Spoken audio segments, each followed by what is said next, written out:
See? There you are. Double click. Look at you. I'm all done now. Don't need to do that anymore. For me, shooting them out of here is fine.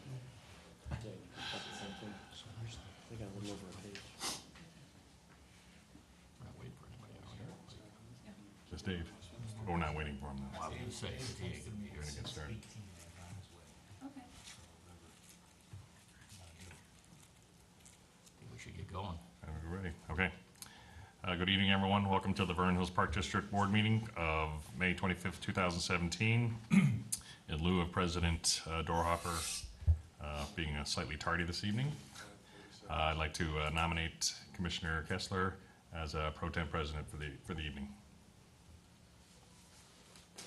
I second. And roll call? Commissioner Meline, Yes. Commissioner Robbins, Yes. Commissioner Baloo, Yes. Commissioner Kessler, Yes. President Dorhofer. Can we have a call to order and a roll call? Commissioner Robbins, Here. Commissioner Meline, Here. Commissioner Baloo, Present. Commissioner Kessler, Here. President Dorhofer. Can we rise for the Pledge of Allegiance? We'll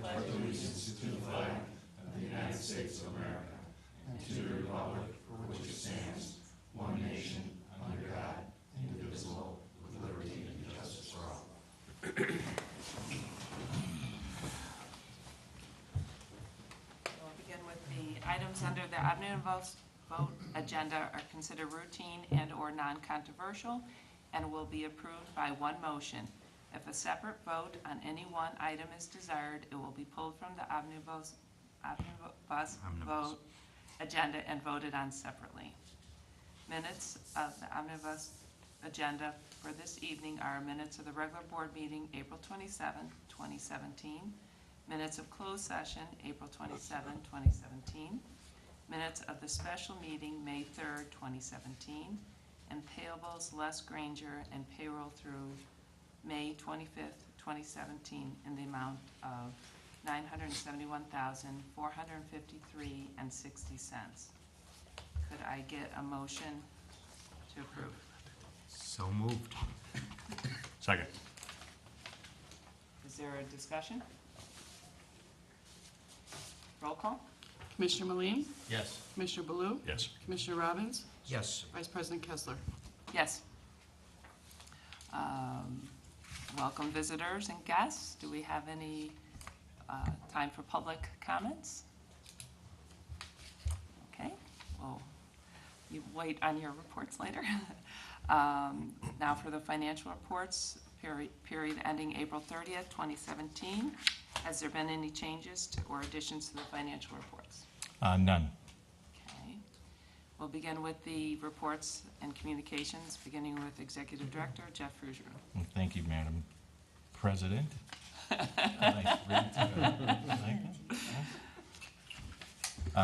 So tonight you have before you the budget and appropriation ordinance for adoption. The district's complied with all the hearings. We've had several workshops, public workshops. We've had public hearings. We've done the necessary postings as required. We've had the budget on for public review for 30 days prior to. So we would ask for the board's support of that. You have also the resolution to adopt the IGA with Hawthorne School District 73. That's before you, and we've been working on that document for several months now, and the school district authorized that this past Monday.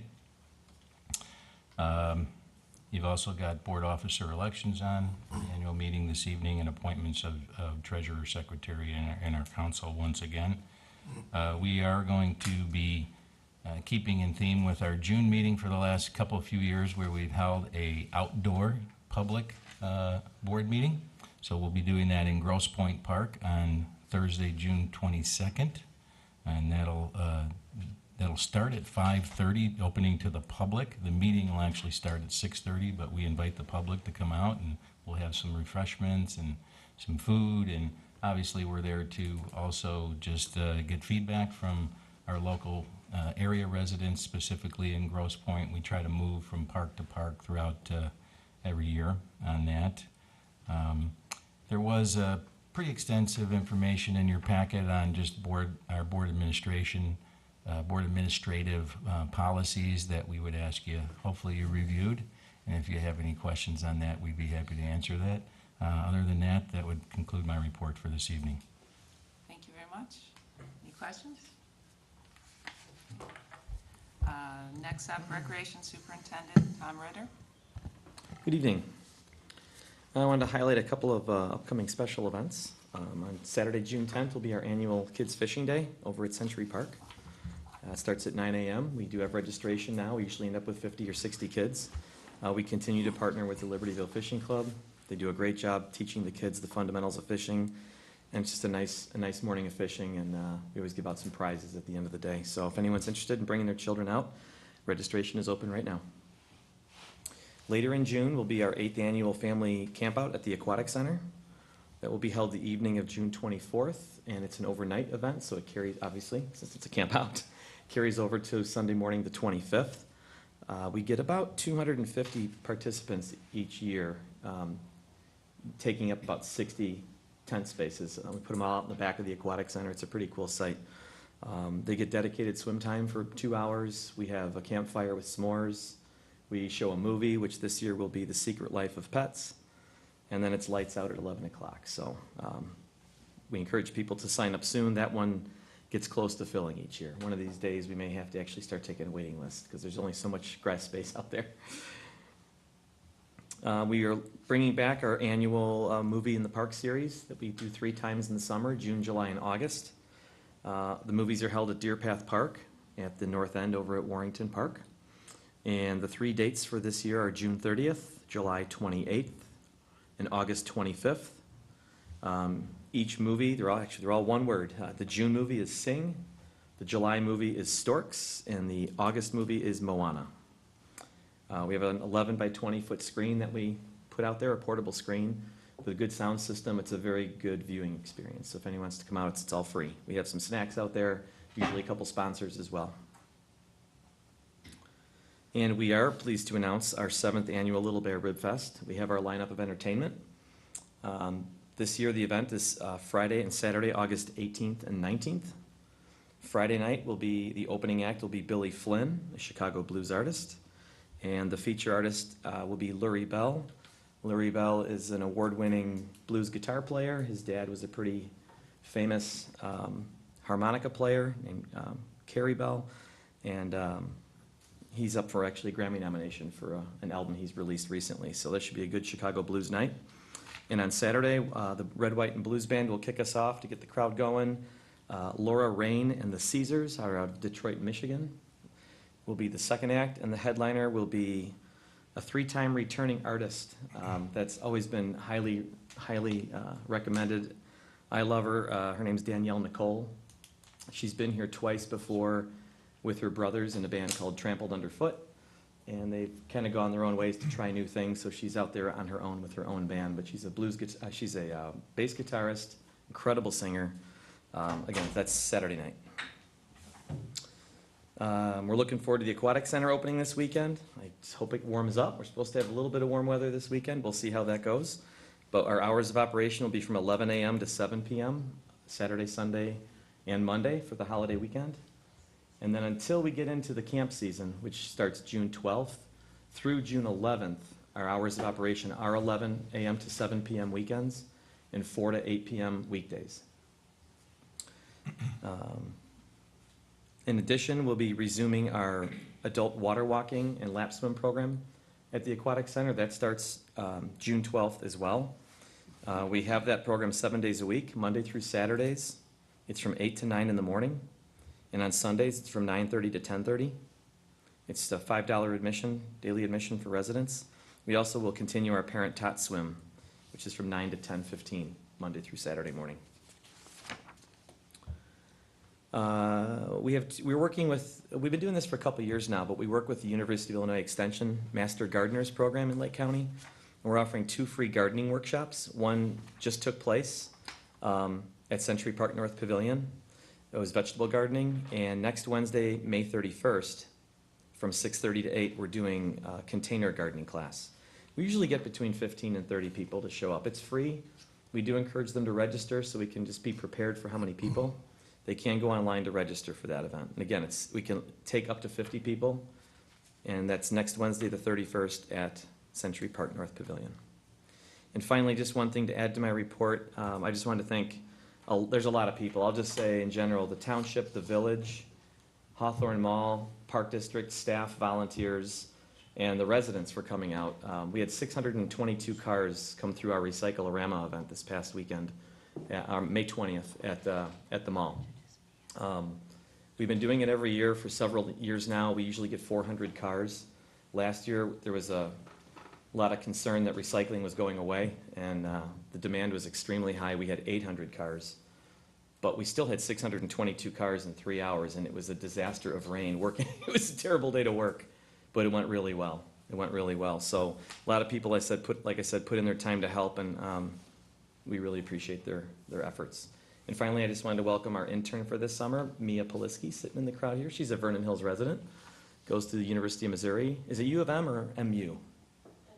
Missouri University. All right, she goes to Mizzou, and she's going to spend the summer with us, helping in any way she can. So, welcome, Mia. I do the MIZ, but you got me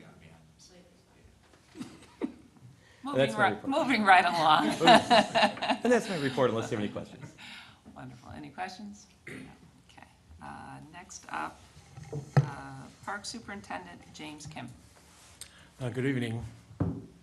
The last couple of weeks, we've had a final inspection with the village for the Sullivan Community Center renovation projects. They found 2 items that needed rectifying. One has already been completed. It's the concrete pad in front of the new gym, a staircase, and the railing. The other is painting some new yellow gas lines as per their code. Countryside were satisfied with their visit and had no further comments or recommendations. And then we're working with Williams Architect and WB on some final punch list items for all the contractors. We've been working hard over at the Family Aquatic Center for opening this weekend. Everything looks good. We're just doing some minor things for the next couple of days until they open on Saturday. We're reviewing some plans for the Lakeview Center office remodel. 3 new offices will be created in the cubicle space that currently exists, and the main entrance will be moved off to the pool viewing area. And then a new shed was placed in the Sullivan Center parking lot for safety town storage. Gabby Rodriguez has taken lead on helping us monitor our lakes. He's going to start taking water samples and sending them down to Springfield so they can have a record of what our lakes look like and health-wise, and give us some recommendations on what to do. We're working with them because they realize that Little Bear and Big Bear dump eventually into the Des Plaines River, and so they want to catch it upstream as fast as they can.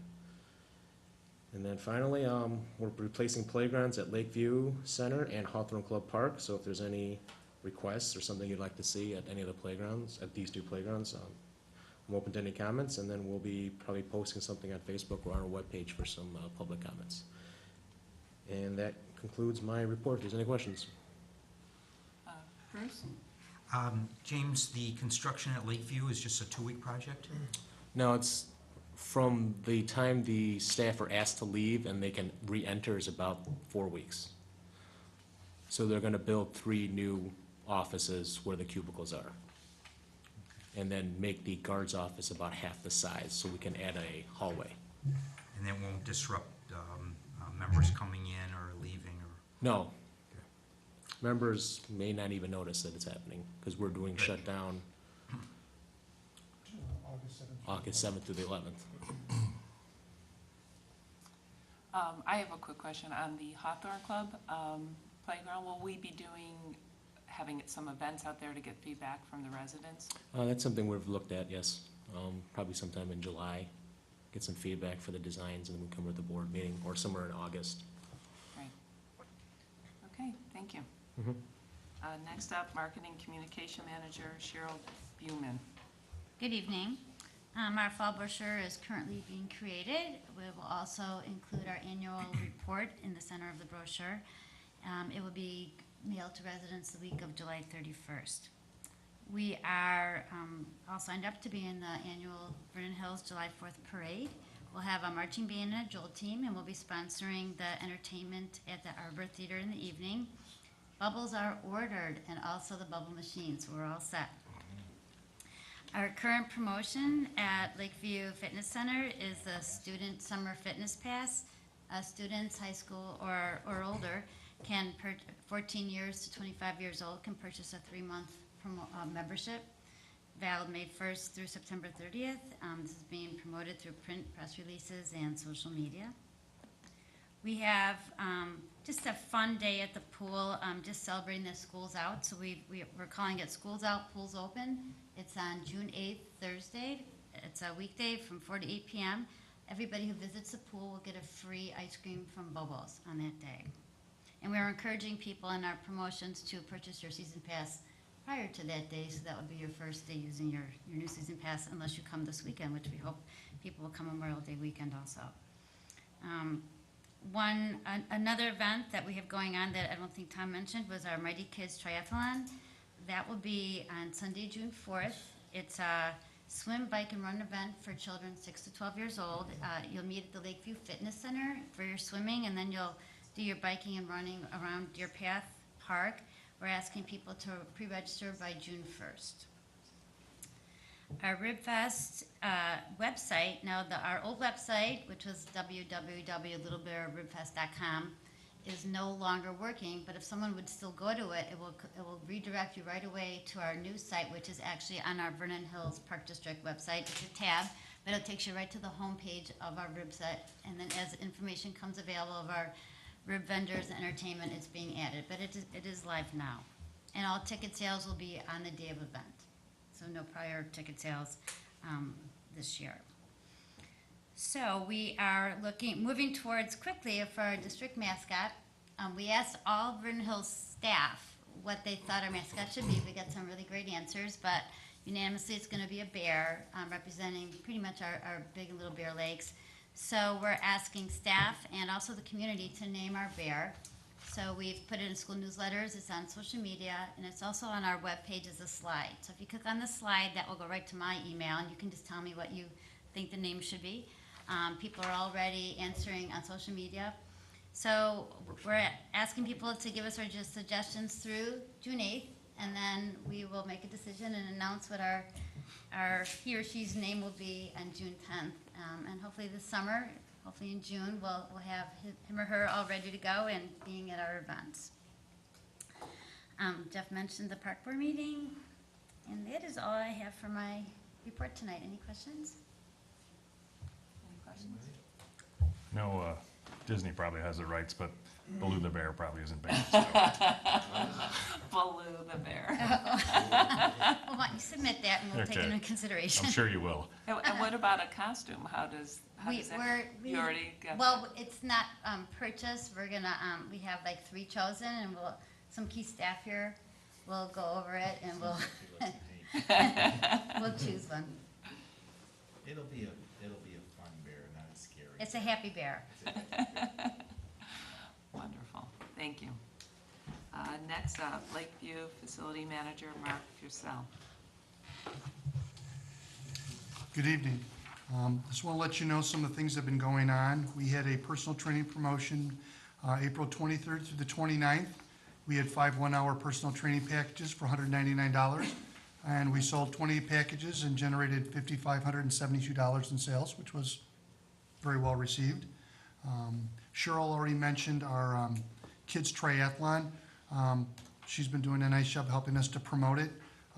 We have registration going on through June 1st at 11 a.m., so I'd recommend people register rather than waiting and not being able to get in. We've had a pretty good year so far.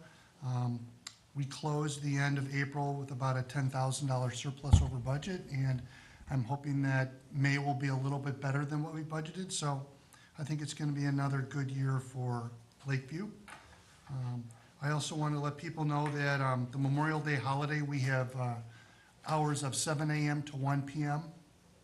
And last year, we had a lot of people that came over to buy their pool passes before the pool opened, so we put on some extra staff so that people can wait and not have to wait in line at Lakeview and then go right into the pool at Sullivan. So that's my report. Thank you very much. Any questions?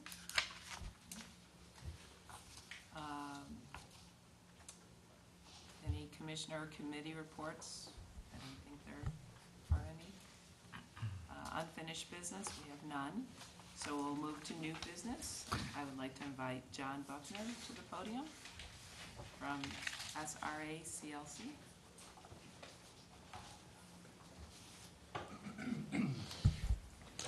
Good evening. Thank you for, excuse me, I'm just getting over bronchitis, so I hope to be able to make it through. Thank you again for, no, I'm good. I've been on antibiotics for a while, so I took care of it. It's a tough one this year, though. But anyway, thank you for having me come to speak to you again. I always like to just to come by and be able to talk with you a little bit about our programs. If you have any questions or anything that you would like to know more that I'm not really telling you, or not trying to keep anything, but if there's anything that you would like to know about what we're doing, please don't hesitate to ask.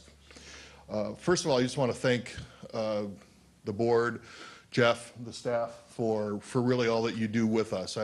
We are cooperative, we are an extension of your park district, but I think you go above and beyond what the expectations are for one of our member agencies to work with us, from our providing, Cheryl working with us with the brochure to get as much information out to your residents as we can, with James and his crew with the park staff. Always very helpful, always very attentive. In fact, I'm working with James with something that just came up the last couple of days. And then Tom with the recreation staff, and being able to make sure that we have all of the facilities that we need to do our program. So, and then with your support with our fundraising, I think as you're aware, we do several events from our agency and our foundation, and our foundation is going to be purchasing its third vehicle for us, which will be in a neighborhood of $150,000 that we have not had to go back to our park districts and village departments to say we need this for our operations. And I think whatever you know about what we do, transportation is a necessity, and wheelchair transportation is a necessity, and our foundation will be purchasing another vehicle for us this year through the proceeds from the Holiday Tree Festival, which you support both of our golf outing and our tree festival to a high degree, and we appreciate that very much. I think it's a benefit to you, it's a benefit to the agency, and like I said, I think you go above and beyond what is really expected of our member agencies to do. So thank you for that. What I'd like to do is to hand out our annual report. I don't want to spend a lot of time going over the numbers, because I think you can see it for yourself. I will be real upfront with you, is that there's something I'm not real happy about, is the numbers for Vernon Hills went down in the 2016 year. And as you know, statistics can be made to say anything.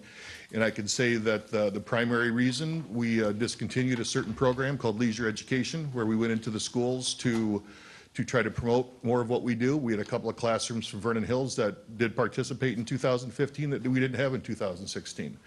And I can also tell you that a handful of residents moved away. And when they do 20, 30, 40 programs and they move away, that's a significant impact. So that's the primary reason. I will tell you the numbers have gone down. Obviously, Vernon Hills is at the hub of everything that we do. We take great pride in trying to get our programs accessible to all of our member agencies. But just by the nature of who we are and where we are, Vernon Hills is right in the middle of it. And I can just tell you that whenever we see something that we feel is a deficiency, we try to work to fix it. So hopefully I'll have a different opening comment to you in 2018. What you did see with the annual report, because I know for a fact we aren't less busy than what we were. And so we put together what's called points of contact. And a point of contact would be, if I said we had a resident who attended a program, that program could be a one-day special event, it could be an 8-week Special Olympics training program, or it could be a day camp program. And you know as well as I do, there's a different amount of energy that's then taken to put that person through that program. So what we did is came up with points of contact, which a point of contact equals 1 day of service. And I think you'll see that even though our numbers went down for the year, points of contact actually went up, with the exception of Vernon Hills. But again, I think there are very objective reasons for that. We hope to fix it.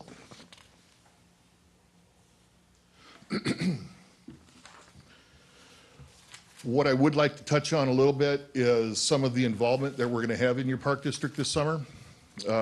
First of all, Kelly Smith, who took over for Heather Bruntmeyer, who had her third child and who is working with us part-time still. But Kelly has taken over the inclusion aspect of Heather's job, and we'll be working with your staff just to make sure that the inclusion process is very seamless. And I think, as you're aware, we run our programs, which I guess you could call segregated type activities. And inclusion is where a person with a special need participates in their local park district rec department programs. And that's one area that you're going up each year. For the last 3 years, you'll see a steady growth of inclusion. And it's not that somebody's leaving our programs or coming to yours. It's just, we really push what's best for the person and what's best for the family. We're not going to tell them inclusion's more important or our programs are more important. What's best for the individual. And often what will happen is an individual will start with inclusion. Depending on their special need, they may stay there, they may move out into just without assistance, or they may move into our programs. It really depends on the person. But Kelly will be working with Tom's staff just to make sure that everything is on how we handle it and how we work with our member agencies is all very smooth and efficient. You currently do have 9 individuals and 16 programs. That'll grow. I think, as you'll see, that'll probably double by the time the summer is up. Our day camp program will be using your aquatic center. We have 2 different day camp locations, and the day camp program will be our central location. Will be utilizing your pool on Tuesdays and Thursdays throughout June and July. We have a car wash fundraiser that we do at Ernie Shell. We appreciate all that they do for us. Christy's great, and just very, very supportive of our agency. We'll be doing that on July 15th, all day. We will also have our vehicle in your parade. We will have our annual Family Day Fishing Derby again at Century Park. That will be on July 26th. It runs basically from 11:30 until 2. You're welcome to attend. We'd love to provide you with a hot dog lunch and be able to see all of our families. We will have between 175 and 200 people who will be in attendance for that day. And Representative Sente will also, she's secured the Brookfield Zoo to come out. So that's always a very fun day for the kids to be able to see that. We will have a group that will be attending your Summer Splash on August 4th. And we will also be attending the summer celebration. So we try to stay active in the community with really anything that's going on that everybody has the opportunity to attend. Finally, just a couple of things I want you to be aware of. I mentioned our fundraising that we'll be doing. We'll have our golf outing again on September 14th at Steeplechase, and our Holiday Tree Festival will be on November 11th. And again, that's the foundation has given us really a lot of from the vehicles to adaptive equipment. It's really been a very, very productive activity for us. And finally, we are working on a very special project. We hope to have some resolve to it, is we're trying to develop a sensory room. And the goal for that is to be able to have a room about half this size, to be able to create just a experience for people to touch, feel, smell, sound, and for all ages. So we're working on that. We have a few options. We'll see where that goes. Are there any questions? Do we need to? Bruce? Dave's back. Thank you. It's good to see, even though you've had maybe about an 8 or 9% decrease in participant registrations for the year, that you basically were able to meet your budget and come very close to the receipts that you budgeted for and the disbursements that you budgeted for. So we'll actually end our fiscal year with about probably $20,000 to $30,000 positive subsidy. Primarily, we had two longtime staff who retired and left. My superintendent left. She retired. She'll be working part-time for us, and Heather as well. So we've had a year of a lot of transition with our upper level staff, and I think we're in good shape. We're doing well, but that has a lot to do with it. But our registrations, they just changed. They changed of the type of program that people are signing up for. We're seeing more people who are doing the adult day program, which is a high ticket program, and while they may do less, our revenues are going up. So I know that's not always the end result, is to have increased revenues with participation being very important as well, but that's kind of the byproduct of the nature of our programs right now. What's your year end? April 30th. April 30th. You file 990s?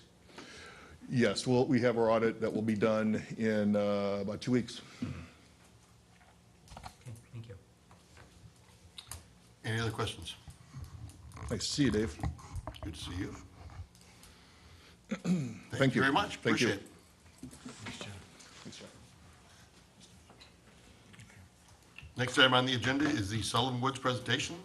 Kathy Pep, if you would like to come to the podium. We changed the arrangements. Change the arrangement, okay? John, you're gonna come first? I'll start it out and Kathy will come in. First of all, I want to thank the board for taking the time to listen to our proposal, our strategy for solving some very serious water resources problems that we've had over the last several hundred years, flooding being the primary problem, water quality, pollution being a second problem. Third is the loss of habitat and pristine public open space. And we need that very desperately within close proximity to our urban areas. We have lost many, many acres of habitat over the last 50, 75 years. So we would like to present to you a proposal, and we have worked very closely with members of the board and particularly with James Kim. I want to thank him for his time, interest, patience in listening to our arguments and helping us construct this project. We're going to divide the project into two parts. The first is going to be what it is we're going to do and on what land we're going to hopefully be able to use. And then we will look at the economics, the cost, and the income from this project. We have been working on wetlands for some 40 years over at the Des Plaines River Wetlands Demonstration Project on the Des Plaines River near Wadsworth. I have been executive director for some years. My academic background is in hydrology, and Kathy is an ecologist. Our business model is very simple, and it's very small. There are only 4 paid employees of wetlands research, and that's the hydrologist, me, the ecologist, Kathy. We have a field manager, Jerry Curran, and we have a controller. The rest of the work is done by university professors, graduate students, so that it ends up that this project is a learning project. It is one that gets the information out, and the professors, of course, have a need to publish, and so we have a number of articles published on the project. And then any of you are interested in those articles, get a hold of me, get a hold of Kathy, and we can get you copies of them. So at this point, what I'd like to do is to turn it over to Kathy and have her give you an explanation of what we propose to do. And what I would like to say before Kathy starts is that this project, this presentation this afternoon is designed for you. And if you have a question, interrupt the discussion, ask the question, because we want to get your questions answered. We've been through this enough times that I think we have a pretty good grasp of what we hope to accomplish. And your site, I will say, is ideal. It's perfect for what we hope to accomplish. And we'll discuss those goals and objectives with you this evening. Kathy, you want to explain the project? Okay. Stand by. Hi, thank you for having us here to present to you about a project that we're interested in doing at Sullivan Woods. The project involves a concept called water quality trading. And it's a new approach to solving our problems that we're having with nutrient pollution in our streams. And so what we would do as the people putting on the ground wetlands is to remove nutrients from the water and then sell those credits to like the Public Works Department, Lake County Public Works, because they have an NPDES permit that they have, standards that they have to meet. Right now they're at 1 milligram per liter for phosphorus, but they're looking at having to reduce that to 0.5 and then down to 0.1 in the future. And so they're really struggling with how to do that affordably. And so this is a potential answer for them. So it's a way to help them out, help taxpayers out, because they don't have to put the investment into concrete and steel and the energy to operate those plants. So it's kind of what that program is about. We're looking at the different partners.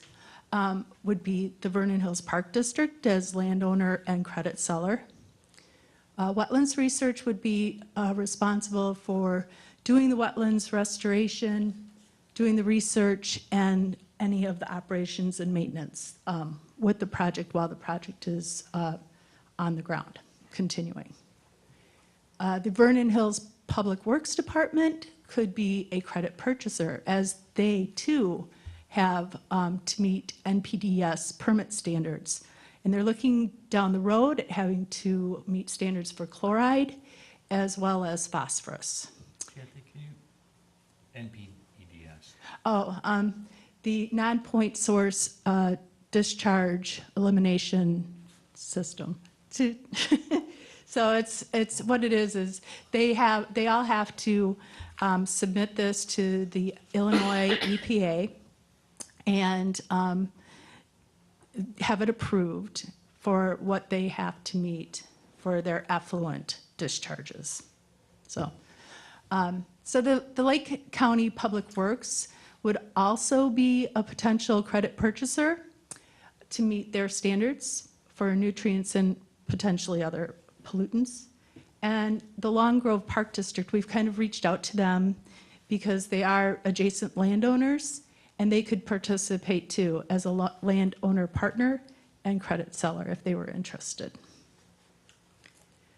So the goals for our project are to restore the riparian wetlands to the floodplain and reduce the nutrient load that is occurring in CV Ditch and Indian Creek. And through this, we would establish a credit market using wetlands. And we could provide, once again, the wastewater treatment facilities as well as MS4 communities with a potentially alternative method for removal of pollutants rather than the traditional concrete and steel. It would save the agencies as well as taxpayers a considerable sum of money and provide Vernon Hills Park District with some income to maintain that parcel into the future. So it's a win-win. Some of our objectives to meet our goal is we're planning on installing a series of riffle structures into the stretch of Indian Creek and CV Ditch within the Sullivan Woods parcel. And with doing that, we're going to slow the water down and then rehydrate the soils as the water will push out into the floodplains. And that will allow us to restore wetlands to the floodplain. Another objective is to maintain diversity for flora and fauna in the stream and associated floodplain and area around it. And this is a very interesting parcel because it really is a wildlife corridor. It connects to the Des Plaines River through, more or less through a lot of open space as it goes towards the Des Plaines River, as you've got parks on both sides and the railroad tracks. So it's kind of a nice little unique parcel to be able to work with. We will continue during the project lifespan. We will monitor those wetlands in order to measure what is coming into the project in terms of nutrients and what is leaving the project in terms of nutrients, so that we can try to establish how many credits we could supply to the public works departments. We have looked at, of course, the watershed-based plan for Indian Creek, and we feel we align very well with that plan. I've just named a few of the different bullet points or goals that they have placed into their plan, and there were more that we really aligned with, but these were I think the top ones. And also, what was interesting about this particular site is that it's right in the center of Vernon Hills, in an area where it has been determined to be in the plan a area that right now existing and post-development will be problematic for the 10-year and 100-year floods. So our project is intended to create some additional storage for stormwater, so that would reduce the flooding in the area. So we started out looking at historical information on Sullivan Woods, such as the 1939 aerial photography. You can see that it was already back then disturbed, but the CV ditch was already constructed.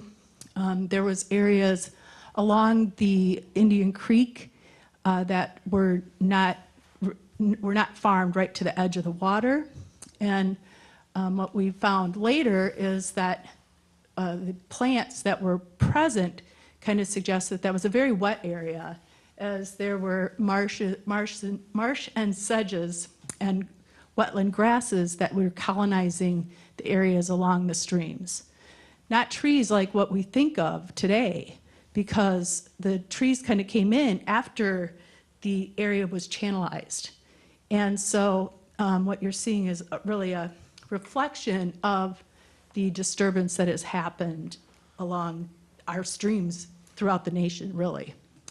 The area as well has had a lot of, historically has had a lot of grasslands associated with it, with some mixed hardwood forests and hardwood areas intertwined. So that's kind of what this is showing. And see if this works, just to. So, nope. So that the green area is kind of the area of our footprint. You can see that yellow outline. It kind of follows that green marsh and sedge, and that's what we kind of intend to really focus our efforts on.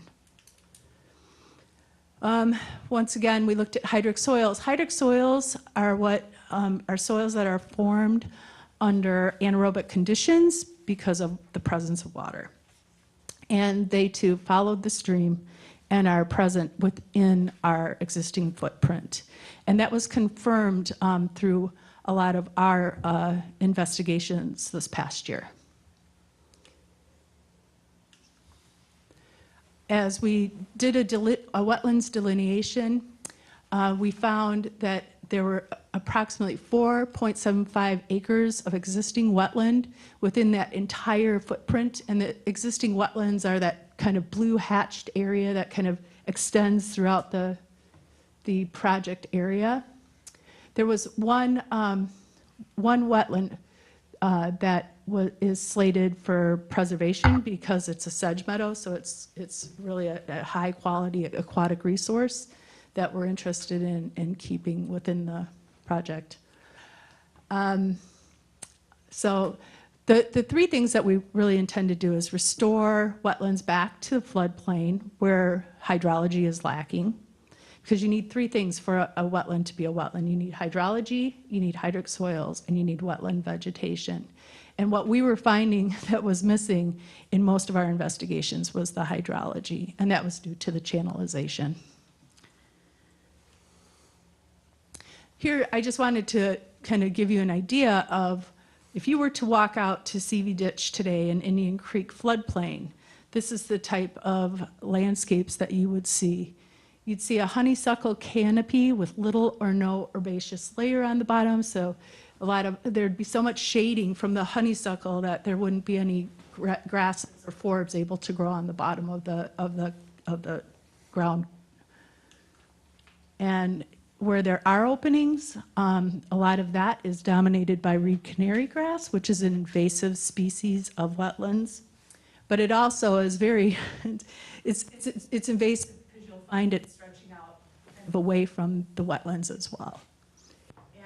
And you will see areas of box elder, like the large trees in the background, honeysuckle, and buckthorn, which are both invasive species of woodlands. So you would also see garlic mustard, another invasive species, in the understory or on the herbaceous layer. And this is just a picture with some buckthorn shrub layer in the background, as well as the leaning box elder. And I would say that with our investigations, that in most of the areas, we were finding that box elder in the canopy and the honeysuckle in the shrub layer and garlic mustard was very dominant in the area. We also partnered with the Shed Aquarium and conducted a fish survey. And I just kind of picked out some of the interesting species. They're the central stone roller, the blunt-nosed minnow, horny-head shrub, and the northern pike. And most of those are small species. They're the little minnows, but they're very important to the ecosystem as well. As a matter of fact, most of our, like if you start to get endangered species, that's more or less where you're gonna find them. They're the little guys. So here's what we plan to do in order to rehydrate the floodplain. Is we plan on installing this riffle structure. So this is a riffle structure at our Des Plaines, our Wadsworth Des Plaines River site. It crosses the main stem of the Des Plaines River, and it's pretty large. So we're not looking at putting anything quite this large in Indian Creek. But this one actually is like a 6-foot rise. But this is during the spring hydrology, so the water is high. Fish are able to pass through with no problems. As the water starts to lower, the water elevation lowers, the water is still able to percolate through those rocks. It's not a dam, so to speak, where there's no way to pass fish through.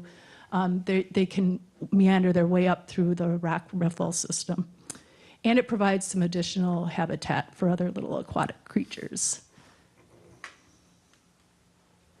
And this is something what we would hope that our final product would look like and what you'd expect out on the floodplain of Indian Creek and CV Ditches, an area with sedges, grasses, maybe some open water scattered around, where waterfowl, herons,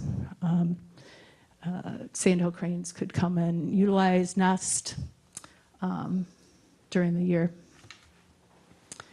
So I'm going to turn this back over to Donald, and he's going to tell you why it's important or why it's a good idea to use wetlands, and also kind of go through the economics of the project.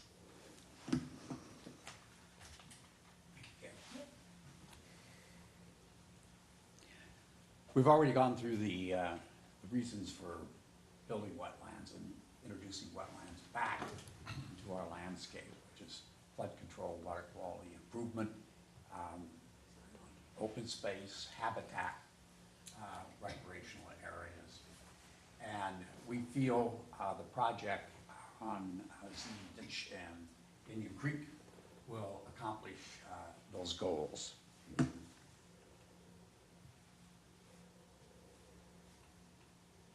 The cost. On the left are what we estimate will be the cost to restore the floodplain, restore Indian Creek, and basically rebuild CV Ditch. CV Ditch was a trench ditch. Now, you have to remember Indian Creek was also trenched, and these areas had to be drained, so there were tile out there at some point, taking the water through the soil and depositing it into the ditch and running it downstream. So we're going to have to do some, if you will, reconstruction. The reconstruction we're estimating to be about $950,000. The research is about $125,000, and one piece of research that we have not done as yet at this scale is to look at the carbon exchange between the soil and the atmosphere. We had the University of Wisconsin, Joy Zedler, who created the sedge meadow that Kathy showed you a picture of before, and did extensive research on the carbon uptake of that sedge meadow, and it was substantial. And so what we want to do is we want to introduce more tussock sedge in this project, and then put the monitoring devices in the field to determine how much carbon is being emitted by the wetlands and how much carbon is being taken out of the atmosphere. And there eventually will be a carbon market. The United States government will ultimately put a cap on carbon emissions, and I think we're going to have to start figuring out ways of taking that carbon out or controlling it, and this is certainly one way of doing it. The operation, maintenance, and administration are all part of any project, and we're estimating that to be about $256,000.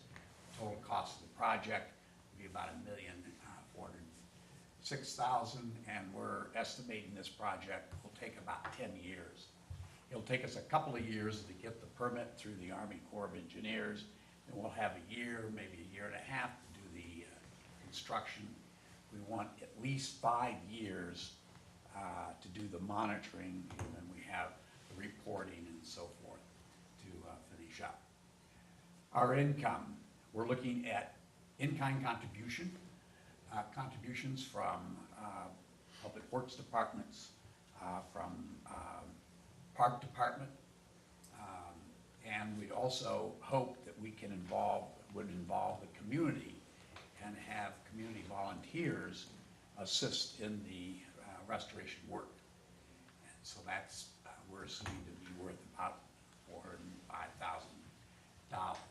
We'll have to do fundraising, and we've been fairly successful over the last 40 years in fundraising for the Des Plaines project.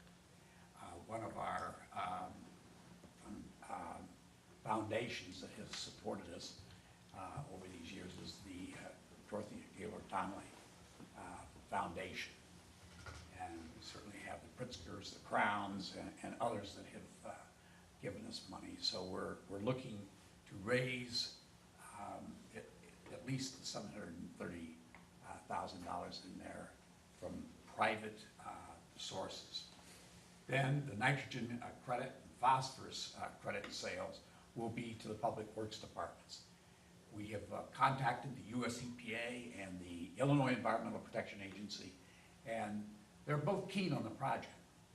That doesn't mean that they have given us a permit to do this yet, but they have expressed interest and encouragement. And so if we can sell the credits, that will be a first for Illinois. And it will be, I think, an extremely important economic, financial technique for restoring wetlands all over the state, and particularly along the Illinois River. We have half of the Illinois River floodplain levied so that water can't get out to its normal status on the floodplain, can't get out to the floodplain, and consequently, our flood damages are substantial in Illinois. And we produce more floods downstream because those waters are confined between levees and move downstream very rapidly. We also have a chloride commitment, and this village, this city, this village has a requirement as an MS4 village to reduce the chloride emissions.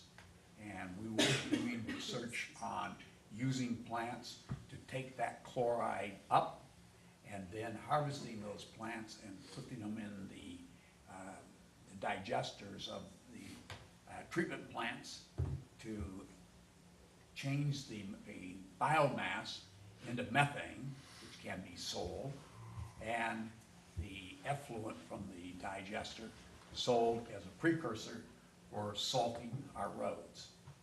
And in that way, we eliminate the addition of new salt into the environment. So we have a balanced budget at this point, and I have some substantial confidence that we can make that budget.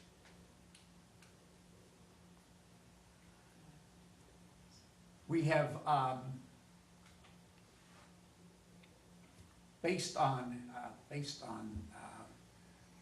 the work that we've done at the Desperation Project, and also a study that was supported by WRF, which is a organization that represents wastewater treatment plants, helps them do research and so forth.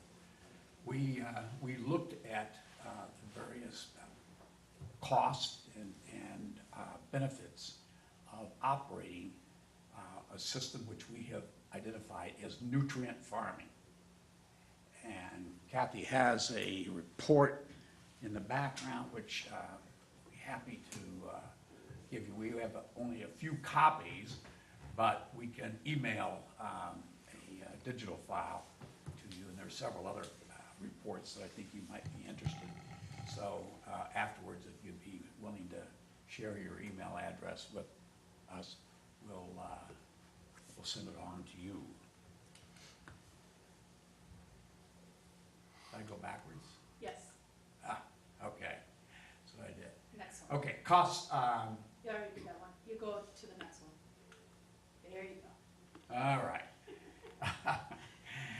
These are the, based on the study that we did for WRF, the cost per ton for total nitrogen, which is a nutrient and will be controlled, and there are two different levels given there. One is 3 milligrams per liter, and that's what the state is proposing. The US EPA is proposing 2.18. Well, most sanitary districts discharge at about 6 to 8 milligrams per liter. And by the time you get down to the bend in the Illinois River, you're often at 12 milligrams per liter. Where does the rest of that come from? It comes from the agricultural runoff. And it comes from urban runoff, from golf course runoff. So it's pretty substantial. The cost, you'll see there, is $8,000 a ton if we have to meet that 3 milligrams per liter. And in terms of meeting the US EPA's goal, it's about $7.6 thousand per ton. Total phosphorus, if we have to meet the standard of 0.5, it's going to cost someplace around, if you look at wetlands, someplace around $2,000 a a ton, a great deal more if it has to be done by a wastewater treatment plant. So,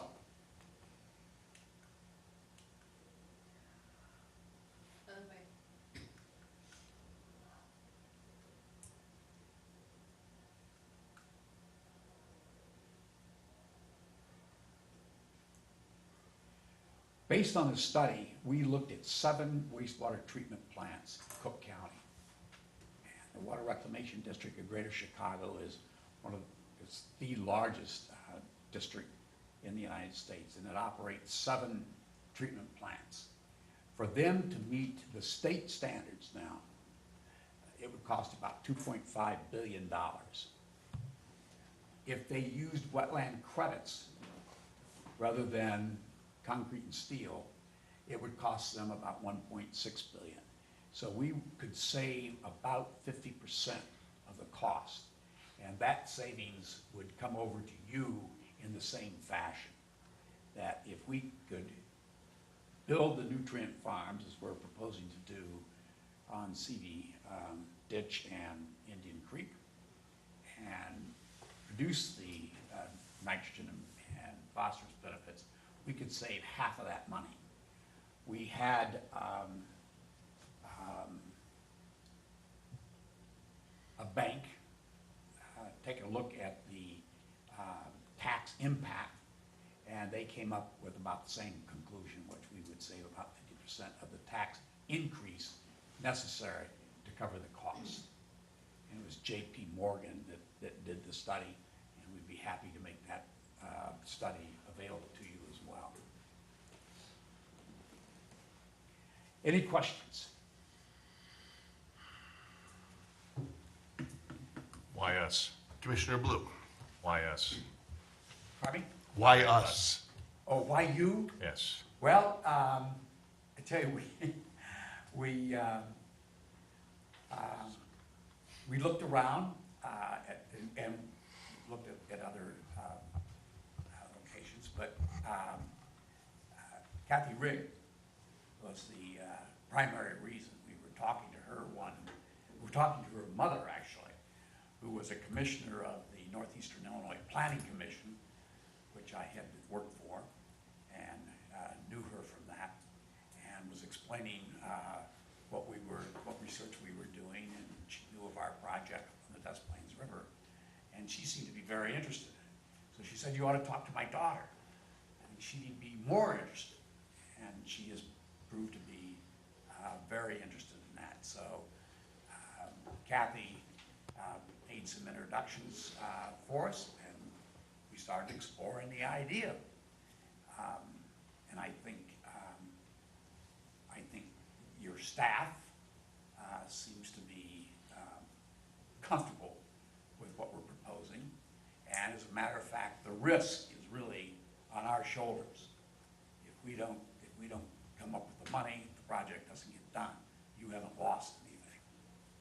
But I think you would gain a great deal if we can do it, because in the end, the property is yours.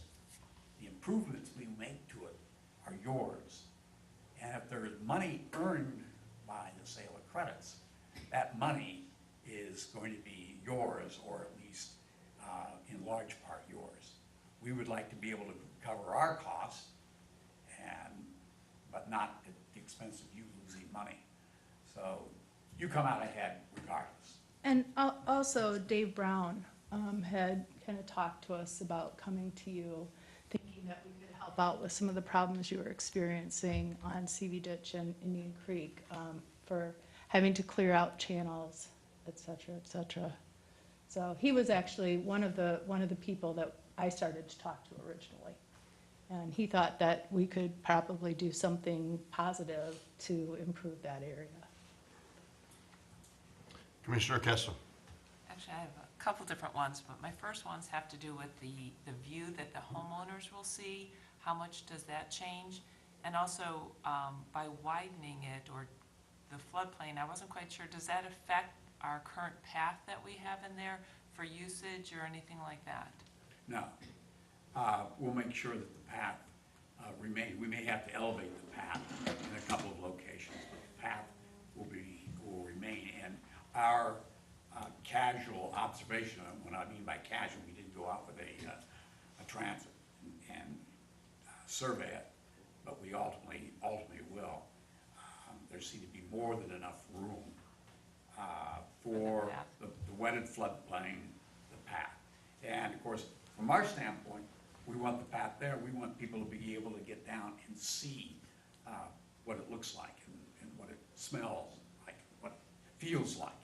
And the view for the homeowners, is that still, will that be sheltered from trees, or how far? Well, I wasn't quite, there will be still wooded areas on the upland. Like, we're really working within the floodplain mainly. So any trees that are visible or, up out of our area will be remaining. So what they'll have is your homeowners will see, they'll actually be able to see some wildlife in the creek areas. So you'll have this grass, let me just kind of go back. Yeah, please. Hey, can you go back to that picture, Kathy? Yeah. and then so with all that standing water, mosquitoes, all that kind of stuff? One of the things we found at the Des Plaines project is that if you get rid of the trees, buckthorn, for instance, and the smaller Honeysuckles diameter trees, and- the leaves, you get rid of your mosquitoes, because now the birds can get in there. And of course, with the open water, there are fish that love the larvae of mosquitoes. We've had in 40 years of research, no complaints about mosquitoes. And we hired, early on, an entomologist from Lake County, what's it called? It's not junior college, Lake County. Oh, the College of Lake County. College of Lake County. We hired an entomologist from the College of Lake County to survey the project, and did, and concluded that there wasn't a mosquito problem. But it's a So legitimate question. when you talk about the risk, what are you asking from us? Just use of the land, or financial commitment, or? Well, it's use of the land, basically. I mean, financial commitment, I think what we've asked for is just some help with the tree clearing portion of that. And so that would be it. And I think that, James, when I had talked with you earlier, you had given me a number, and that's included in the budget, although that would be considered in-kind services, so that when we'd go out and start talking to people, that they'd see that we have some in-kind coming in, so. And if we could get citizens of Vernon Hills to participate in the project, there'll be a lot of monitoring, water quality sampling, and plant identification and so forth. We would train them, we would work with them to assist us. So it's an in-kind contribution, we're not asking for a. No, I saw that on your thing. I was just curious where that financial part and who was going to be coming up with that financial end of it. And then the one thing, I don't think it was real clear on the slide with the cost estimate, was that we do have some public informational meetings kind of like built into that budget, so that we want to reach out to the people before, so that they're not blindsided with this, that they understand what we're doing. So that was kind of our plan of attack. And certainly, if we pass your approval, the board's approval, and we get a preliminary plan put together, we would take that and hold a public hearing and have people, look at the plan, discuss the plan.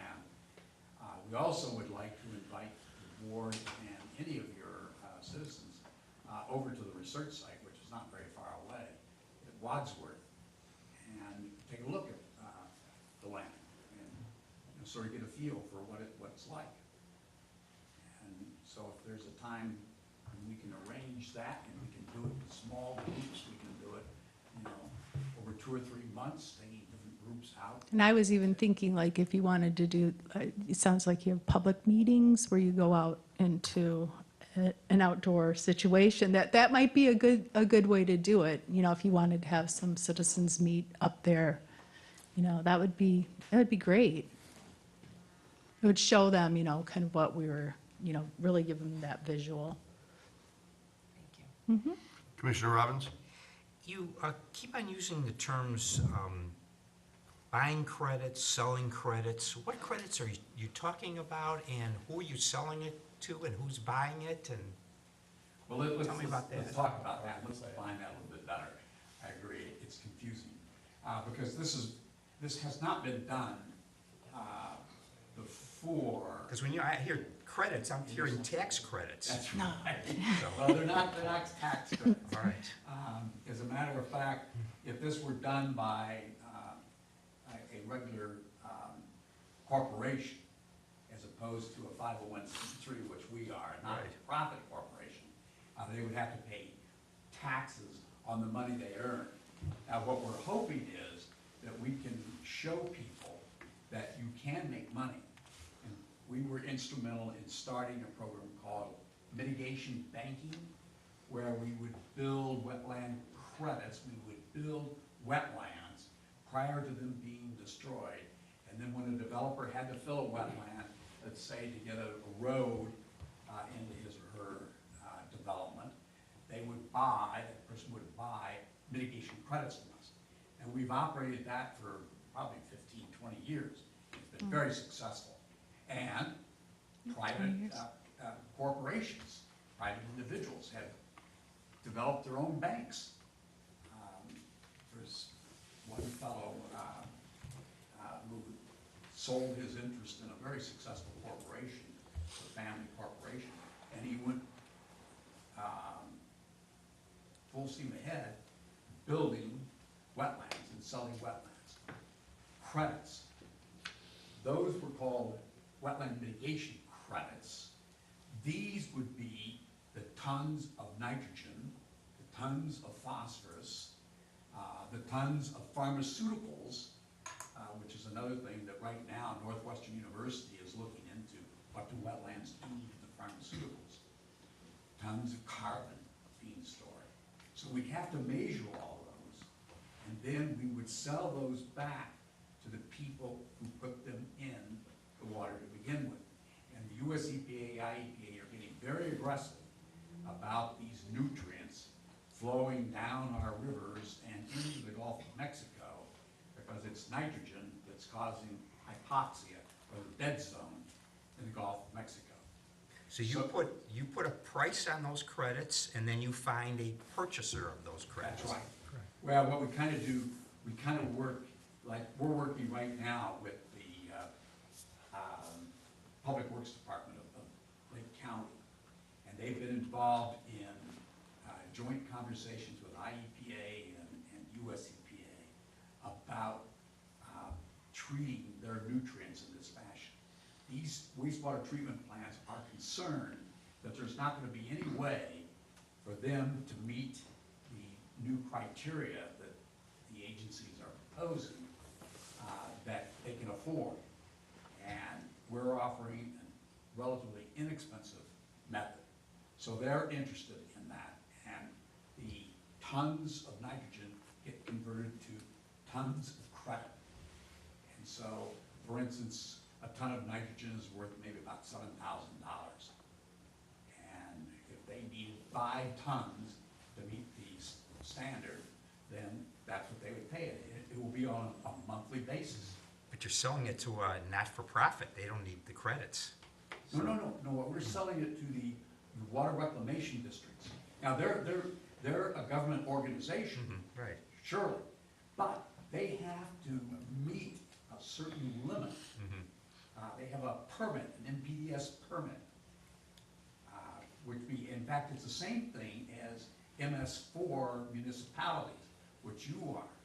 You're going to have to take a certain amount of chloride out of the water. And what we're proposing is that marshes like this could do that.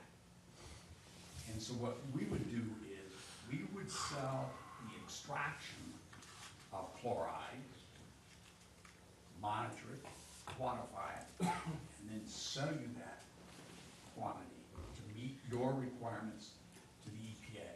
Now, the EPAs have to be in league with this, and we've spent months talking to them and discussing this with them. And they seem interested. Pardon? They seem Oh, they interested. seem very Yes. interested. Yeah. All right, so basically, it's not costing the park district anything. You're gonna raise the 1.4 million, and you're gonna spend the 1.4 million. Right. I think that's. And you have that's sort a of the restored bottom line. landscape in the Yeah. end.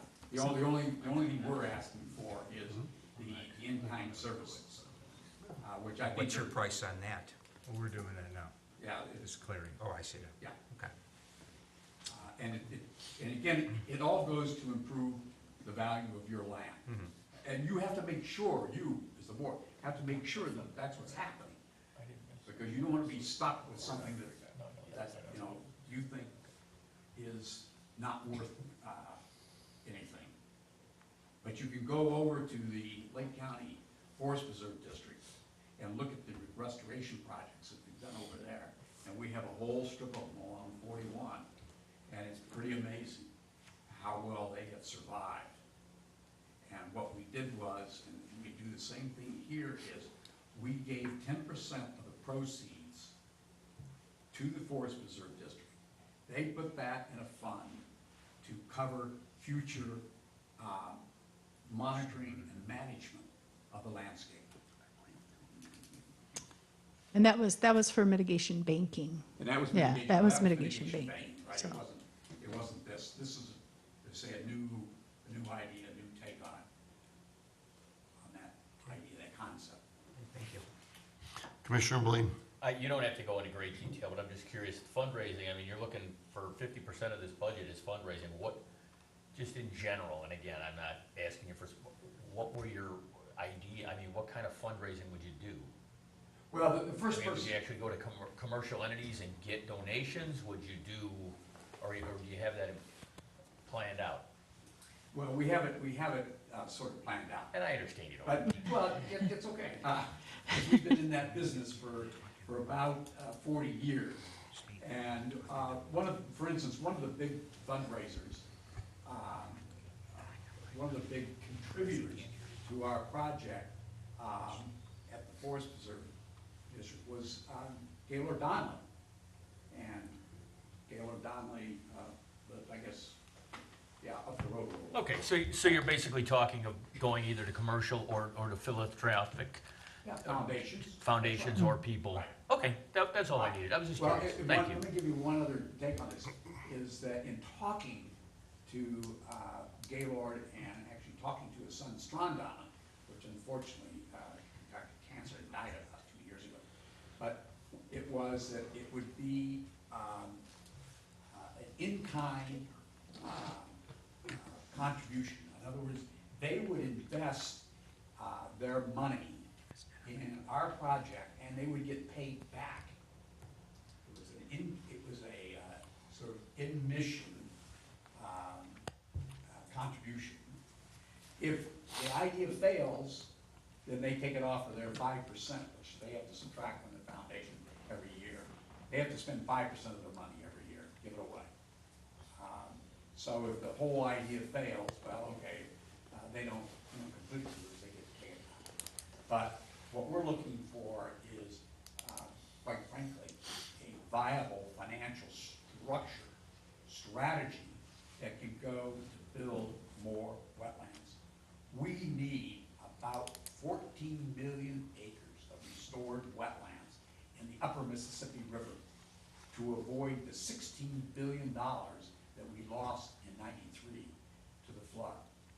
And those floods are coming more frequent, they're more severe, and we're no more prepared for them today.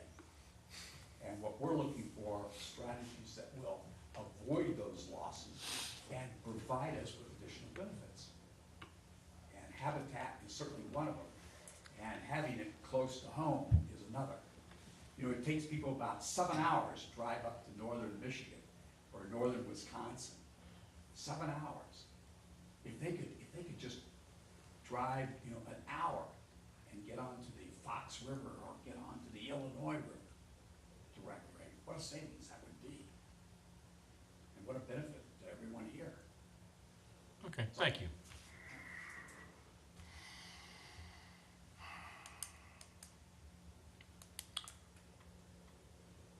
Oh, I got so many questions.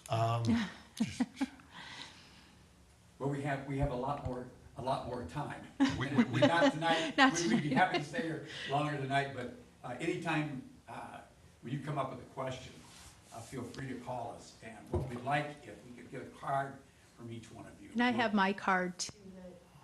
I don't have it quite enough. I grabbed like 6 cards, but I can leave them, and if you have any questions, you could email me or, So looking at the floodplain, is the floodplain 100% away from the homes? Or are some of the homes actually in the 100-year floodplain? We didn't find any, except in the town downstream from you. Lincolnshire. Lincolnshire. In yeah. Lincolnshire, they evidently have some houses down. Yes, they do. And they, I grew up in one. Oh. they could be very much advantaged by this project. But we haven't found anyone at Lincolnshire who's willing to sit down and talk. Now, you may know somebody over there, and we'd love an introduction so that we could at least discuss this. But as far as we can tell, just in our walkthroughs and discussions with Kim and other people, we haven't found any in. You know, there was one house that was it was out of our project. It would be after the last riffle, which they'd probably benefit from our project in ways because I think they might be, I don't recall them being in the floodplain, but their house is like right there on the bank, basically, of the stream, which is amazing that was even permitted, but that's another story. Up a very steep bank and a cliff, and eventually that cliff is going to wash away. And, Where is this? Oh my. well, it's just up, you know where the The park bridge is, that the goes walking, across? It's Sugar Creek subdivision. Sugar Creek subdivision. Okay. It's As you go across that bridge, the interior Yep, house. I got it on the left. Yep. it's, I mean, it's not a great location for a house. Not that it couldn't be stabilized, but So the impact on the residents that live in that area. Give me the negative for them. the negative, Yep. If I'm a resident and I'm living there, Yeah. and I look at this and I say, I don't want this because, why? I like trees. I just love trees. Okay? I don't care if it's buckthorn, I just want to be hidden away from everybody. Okay. That's, and we've gotten that argument during some of our banks.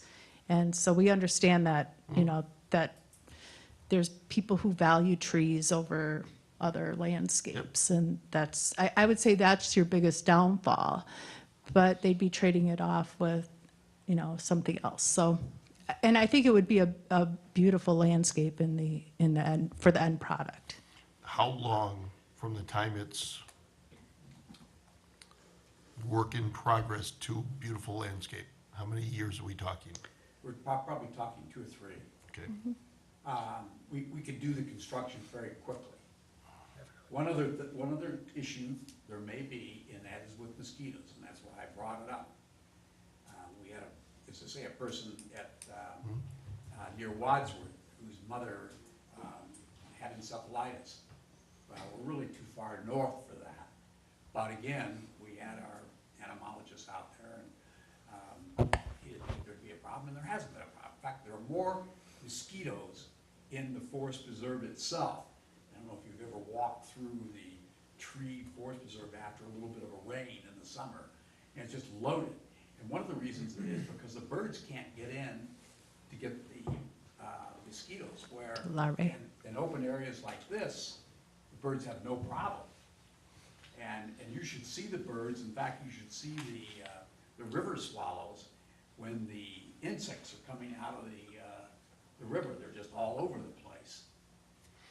Commissioner Kessler. I'm sorry, I'm just gonna go back to one of the questions I asked earlier. I thought that there would still be a line of trees on the outside, and you would be doing it more on the inside. So for the homeowners, they still could see their trees and still have that advantage. Did I hear that correctly or not? Well, I think if they're high enough off of the floodplain, and most of the houses are. For instance, you guys, you did some clearing. What's the area that you cleared? Oh, it's the Oak Savannah on the east side of the Beautiful path. Savannah. Those lands are gonna stay there, because they're not conducive. So the ones by the homes, are those staying or no? Well, if they're, These here, okay, that's outside of our boundary. You can see there's some trees here. Those would stay. These would stay. These would stay. There's some trees right there that would stay at the perimeter. So So on that basically, south yeah, end, you're gonna, There'll be a little, there'll be some trees that will grade into some of these other lands. so that south end is really not gonna have very many trees. South end's to- not, the north end's gonna be Yeah. minimal trees looking right at a railroad. Well, my concern, as much as the tracks view themselves, and something I think you need to consider is the noise suppression value, and I'm no acoustics expert, but the noise suppression value of what's existing and how that will change. Because even for the residents that aren't immediately adjacent, because of the train tracks, I'm assuming there has to be a decent amount of noise suppression of the trains when you have that much foliage and the trees and everything between houses. It might affect, the sound part might affect more than just the bordering homes. And I think that would be something that would have to be taken into consideration. and that will be taken into consideration, but if you take a look at the picture again, you have trees all along the railroad track. The only place where, and this exists right now.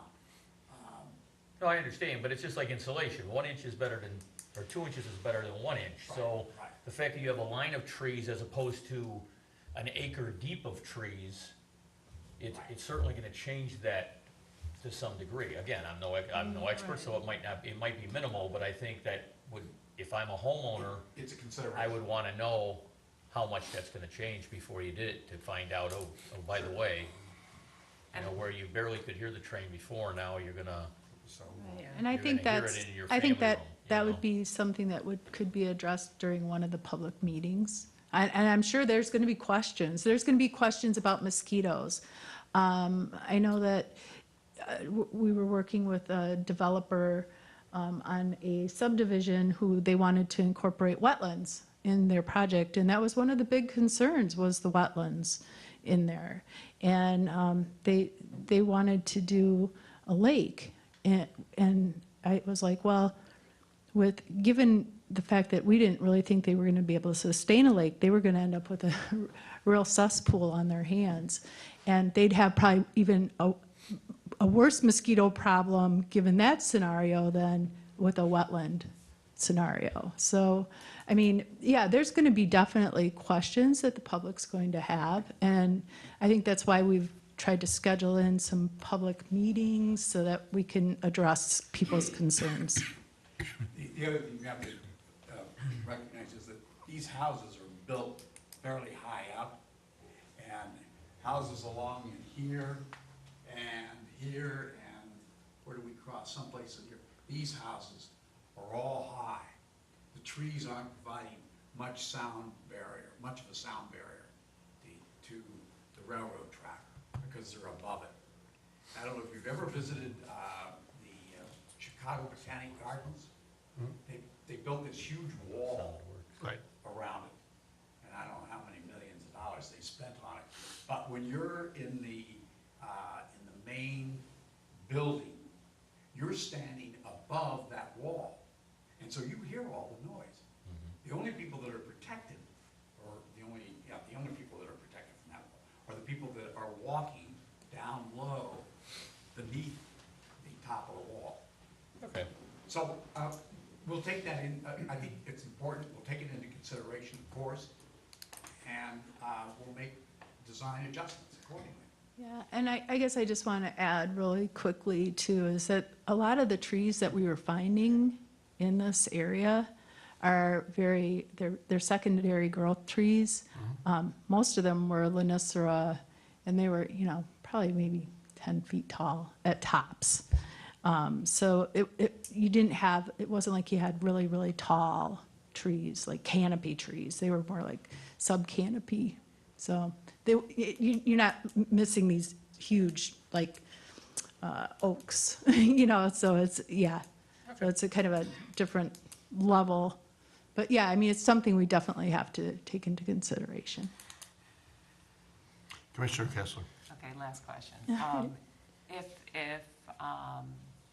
If we're concerned about saving some of the trees, is there an option to make it a little bit narrower and not go as far, as wide as you currently are proposing? You mean this way? Yes. Yeah. There probably is. Okay. What we want to do is, we want to get the floodplain included in this, in some of the pictures that Kathy showed you. I mean, we definitely want those covered with sedges. But yeah, we probably could take off, a little strip along here.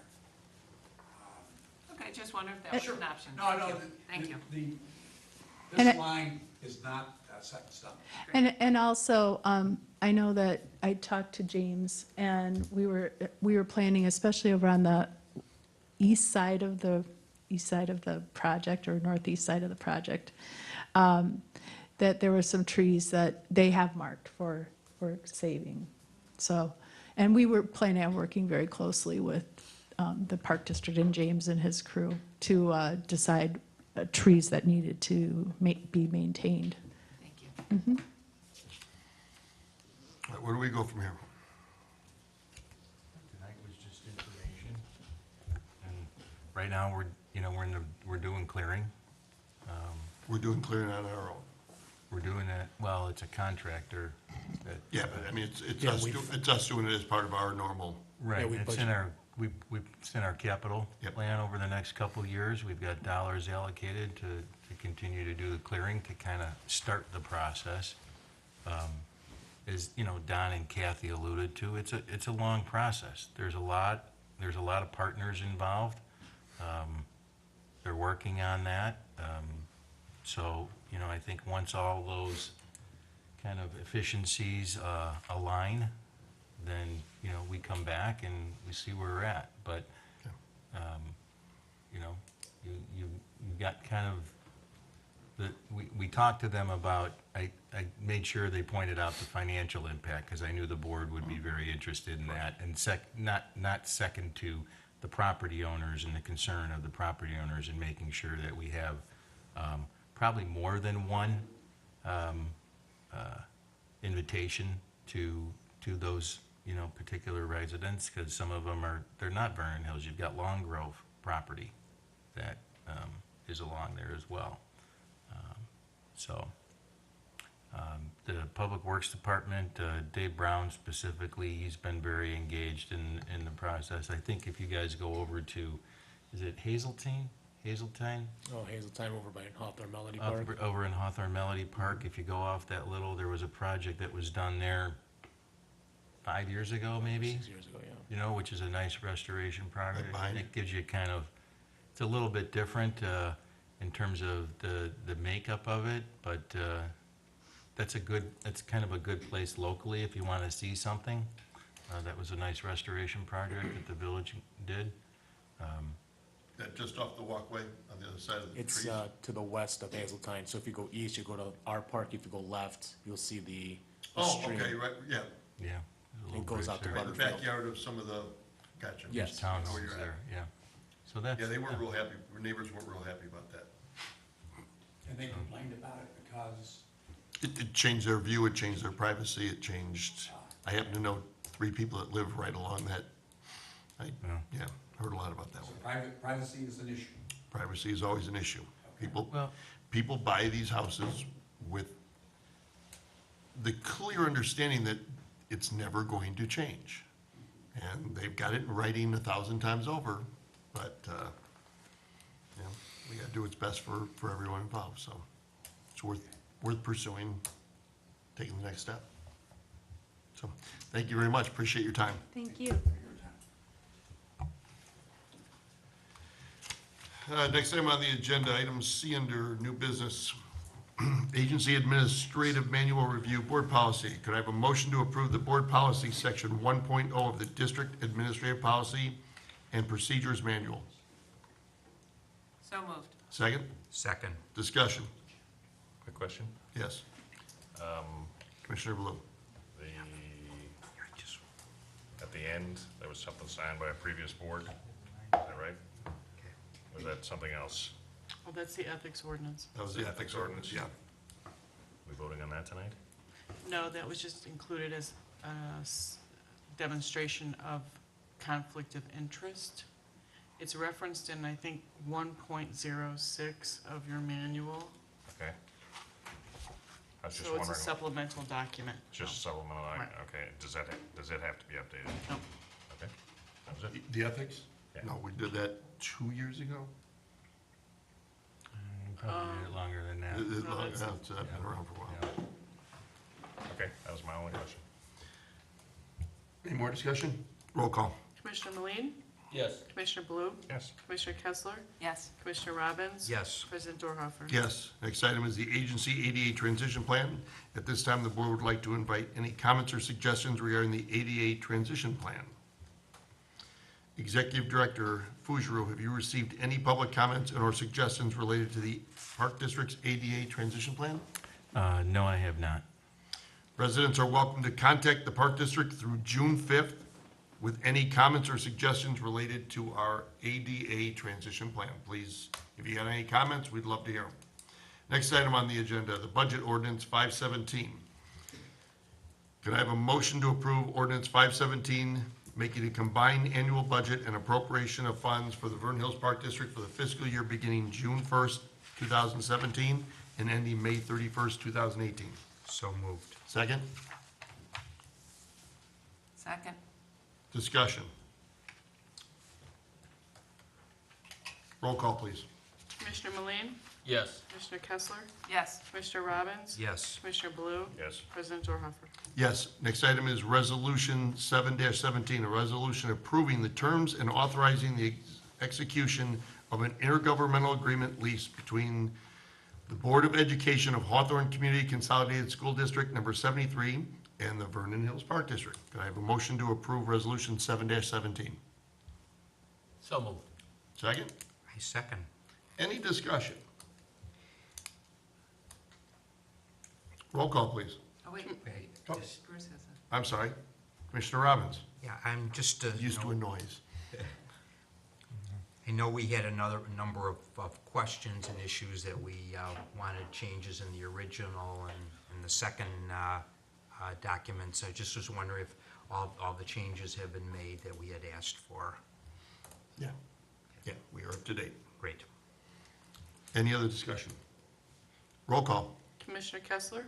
Yes. Commissioner Robbins? Yes. Commissioner Meline? Yes. Commissioner Blue? President Dorhofer? Yes, we are unanimous. Are we going back, did we skip over, I apologize for my being a little tardy. We haven't skipped anything. Oh, you did the committee reports, and everything? Oh, perfect, wow. Next item on the agenda is the election of President and Vice President. Turn the, over Okay, to so, Director Fugero. Thank you. I'll now take nominations for the election of Park Board President. I would like to nominate Commissioner Dorhofer as Park Board President. Okay, are there any other nominations to be heard? All right, seeing that there are no other nominations, I would entertain a motion from a board member to close the nomination of Park Board President. So moved? Second. Can we get a vote at this time? Commissioner Meline? Yes. Commissioner Blue? Yes? Commissioner Kessler? Yes. Commissioner Robbins? Yes. President Dorhofer? Yes, and thank you again. Okay, so I'd also now like to take nominations for the election of Park Board Vice President. I'd like to nominate Jim Blue. Are there any other nominations to be heard from the board? Okay, seeing none, I would also entertain a motion from the dais for the board to close the nomination of Park Board President, So moved. Vice President. Vice President, sorry, So moved. thank you. Second. Oh, Can we get a vote? Commissioner Kessler, Yes. Commissioner Robbins, Yes. Commissioner Meline, Yes. Commissioner Blue, Yes. President Dorhofer. Yes. Okay, Could I have a motion to appoint Executive Director Fougeroux as the Board Secretary, Superintendent DeSico as the Board Treasurer, and Tressler LLP as our Board Attorney? So moved. Second? Second. Discussion? Roll call. Commissioner Kessler, Yes. Commissioner Robbins, Yes. Commissioner Meline, Yes. Commissioner Blue, Yes. President Dorhofer. Yes, I'm going to table the committee liaison assignments until next month. Commissioner comments, Commissioner Blue, Thought I had something, but no, I guess not. Commissioner Meline, I'm good, thank you. Commissioner Robbins, Nothing tonight. Commissioner Kessler, Nothing. and myself, nothing. Motion to adjourn, So moved. second? Second. All in favor? Aye. Opposed? We are adjourned. Thank you all very much.